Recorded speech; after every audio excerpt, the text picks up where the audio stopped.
Okay, let's get into one of the biggest and fastest political shifts in all of history. We're talking about how Russia went from this giant ancient empire ruled by a king to a completely new kind of country, the world's very first communist state in what, just a few years? It's an incredible story. And the starting point, the contrast, is just so stark. You have this massive Russian empire, and it's all governed by one person, the Tsar, with absolute power. But for, something like 80% of the people, life was just grinding poverty. And it's not just about being poor, right? It was the whole structure that was so unfair. Most people were peasants, farming land they didn't own. And if the harvest was bad, they'd just starve. Yeah. Then you have the cities where factory workers were packed into these awful buildings working like 12, 14 hours a day. Exactly. And all that suffering was happening right next to this unbelievable wealth. The nobles, the rich landowners, they lived in total luxury, completely disconnected. And the key thing, like you said, was the power. The average person had zero voice, no voting, no way to change things. The Tsar's word was law. Yeah, that's a perfect recipe for a disaster, a real pressure cooker situation. It was. And that pressure cooker got a massive jolt in 1914. World War I. World War I. For Russia, the war was just catastrophic. Right. And not because the soldiers weren't brave, but because the whole system, it was just not ready for a modern war. Right. They had this huge army, millions of men, but they were so far behind industrially, they couldn't make weapons fast enough or ammunition or even, basic supplies. Yeah, you hear these stories of soldiers being sent into battle without even having a rifle. They were told to just pick one up from a friend who got shot. It's horrible to imagine. And millions were killed or wounded.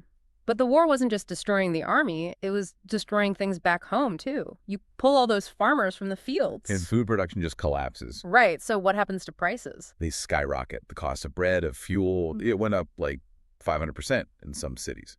But wages stayed the same. So now you have a disaster on the front lines and people literally starving in the cities. And all that anger was pointed at one person, the Tsar. So that brings us to February 1917. This is when it all boils over, and the Tsar's power just evaporates. And the amazing thing is, the whole thing was started by women. That's right. It started with women, factory workers, and mothers out on the streets of the capital, Petrograd, protesting for bread. And these strikes just grew and grew, drawing in tens of thousands of other workers. The Tsar, of course, does what he always does. He orders the army to crush the protests. This is it. This is the moment everything pivots. The Tsar's power depends completely on his army's loyalty. But when they're ordered to fire on their own people, on their neighbors, They refuse. Key regiments just refuse the order. They put down their weapons and actually join the protesters. So once the army's gone, He has nothing left. Yeah. His generals basically tell him, it's over. You don't have our support. And just like that, 300 years of the Romanov dynasty finished. The Tsar is forced to abdicate. He gives up the throne. and the monarchy is just gone. In its place, they set up a temporary or provisional government. These were politicians who wanted to create, a democracy, but they made one huge, fatal mistake. They really did.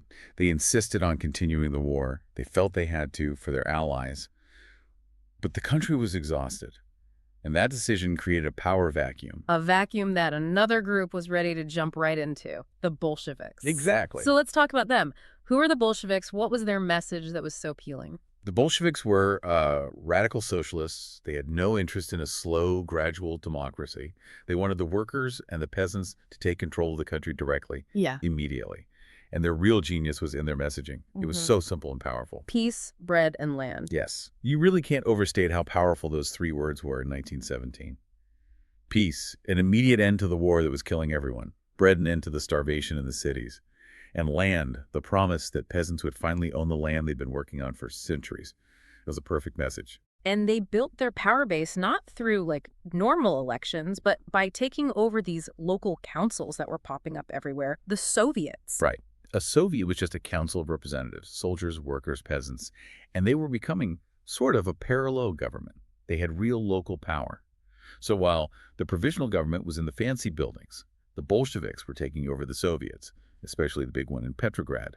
That meant they had the loyalty of the armed workers and the sailors. Okay, so this is where we have to talk about the two guys who really drove this whole thing. First, the mastermind, the ideological brain behind it all, was Vladimir Lenin. Lenin was the theorist.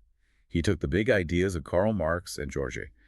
Well, he adapted them for Russia's specific situation. He argued that the workers wouldn't rise up on their own. They needed to be led by a small, super-disciplined party of professional revolutionaries, which was, of course, his own Bolshevik party. And his timing was crucial. He'd been in exile. But the Germans, who wanted to cause chaos in Russia, famously snuck him back into the country on a sealed train. And as soon as he arrives, he starts hammering the provisional government for continuing the war. He just gave the movement this intense focus. But ideas need an organizer. You need muscle to actually take power. And that brings us to the second key figure, Leon Trotsky. If Lenin was the brain, Trotsky was the military strategist, the organizer. And a fantastic public speaker, apparently. He could get crowds totally fired up. He became the head of the Petrograd Soviet, which meant he was in charge of the armed groups loyal to the Bolsheviks, the Red Guard. And he was brilliant at logistics. He didn't just give speeches. He planned the actual takeover. He made sure the Red Guard was trained and ready to seize all the key points in the city bridges, train stations, post offices. His planning was the key to making the October Revolution work. Which brings us right to it. The October Revolution of 1917. And yeah, just to clear it up for anyone confused, the Russians were using an older calendar, so their October 25th was actually November 7th for most of the rest of the world. Right. And this wasn't so much a huge popular uprising as it was a very precise strategic military operation. A coup, really.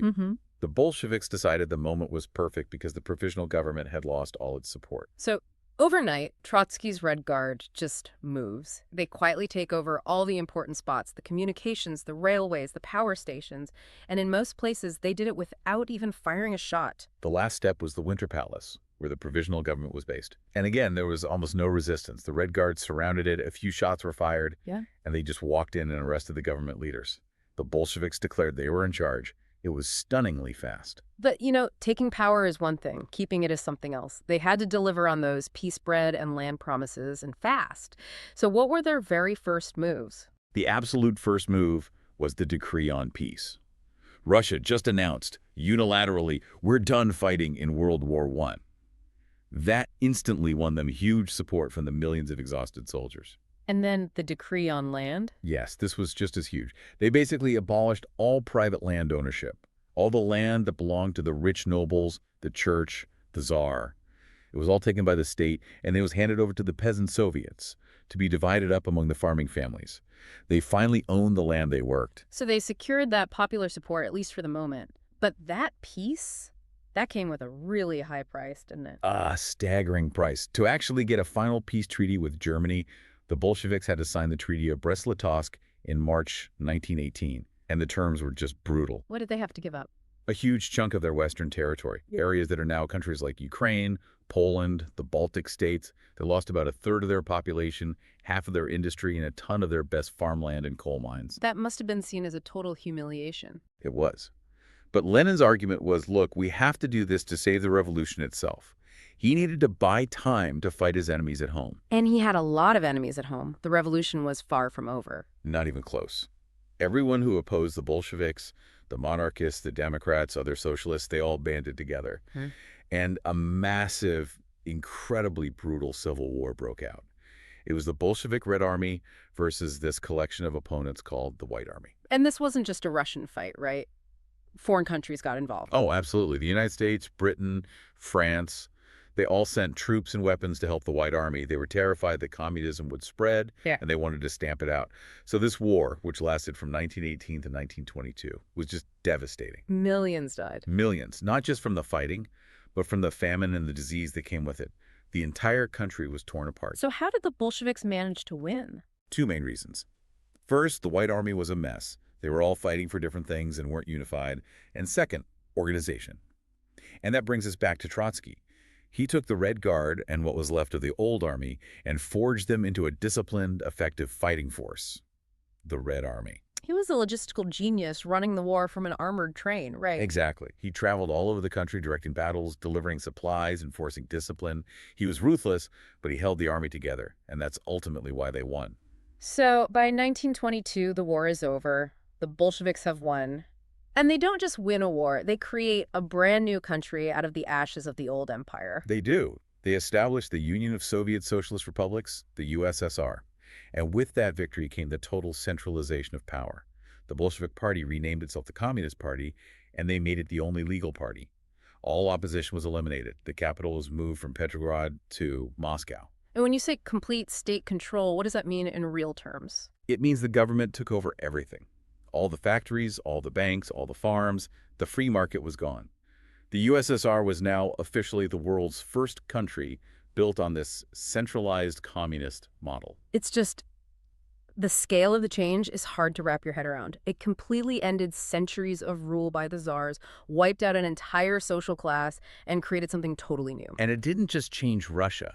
It really set the stage for the rest of the 20th century. It created a brand new superpower that would challenge the United States and the West for the next 80 years. And it's such a complicated legacy. On one hand, the Soviet state did eventually bring things like widespread schools and healthcare to people who never had it. Sure, but it came at the cost of eliminating basic personal freedoms. Freedom of speech, freedom to protest. All of that was gone. The revolution offered a kind of social security, but in return, it demanded your total political loyalty. A truly world-shaping event. Keep asking why and keep digging into the details. See you next time.